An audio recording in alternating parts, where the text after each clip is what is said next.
తెల్లవారితే చక్రవర్తి అయి రాజ్యమునేలే రామయ్య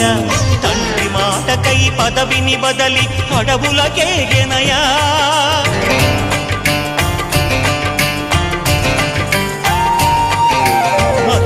జనులను కావగ వచ్చిన మహావిష్ణు అవతారమయ ఆదిని రక్కసుడపహరించితే ఆక్రోశించెనయా అసురుని త్రుంచి అమ్మను తెచ్చి అగ్ని పరీక్ష విధించెనయా సాగలి నిందకు సత్యము చాటగ కులసతినే విడనాడెనయ నా రాముని కష్టం లోకంలో ఎవరూ పడలేదయ్యా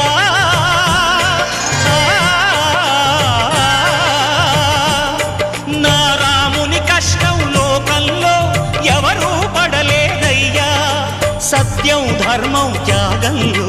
అతనికి సరిలేరయ్యా కరుణా హృదయుడు